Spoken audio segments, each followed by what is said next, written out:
أبو أسرار هذا صديقنا من الرقة واقع بقصة حب. طبعا راسلني من فترة وقال لي أطلب منك كم بيت بس لحبيبتي إنه بلشي تحن وترجع علي. هي عاش معها قصة حب 2.5 سنين وخربت علاقتهم وقصة الحب تبعهم عن طريق غيرة وبغضاء شوي من صديقة البنية، إنه كان يراسلها بعلم حبيبته، فحبيبته صار عندها شوية غيرة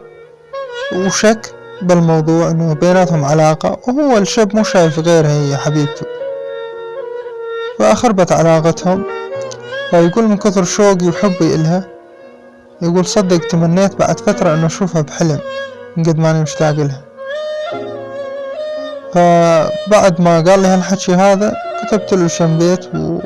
ولعل وعسى إنه حبيبته تشوف القصيدة على الفيسبوك على الواتساب طبعا إذا هو حطى حاله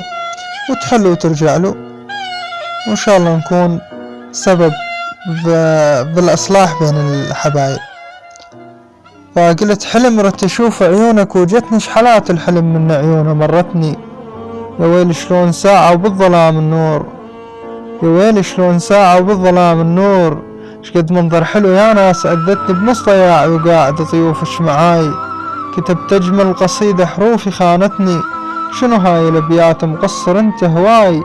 مو هذا الوصف بعيون حبتني، شكتب حيرتني ويا غلم وياك، شو اوصف من حسنها وربي علتني، شعر سارح سواده يتيه الميتيه، وحواجب سلة السيف اللي معذبتني، يا ويل شلون شفة والخدود كبار، وتجي الغمازة بيهن حيل عذبتني، وتجي الغمازة بيهن حيل عذبتني، حلق من طوله يعذب اليهوى، اسكت لو بعد انزل محيرتني، كافي بوصفها وتخيلوا الباقين، بس ما تجي سكتة القلب طبتني، عايش بهذلة وساعاتي بس وياه، شن حورية من الحور حبتني، يجيني الهامي من قعدة صبح والقاه، واكتب بالقصايد دون ما ادري، شنو هذا المسوي بحقي انت هواي،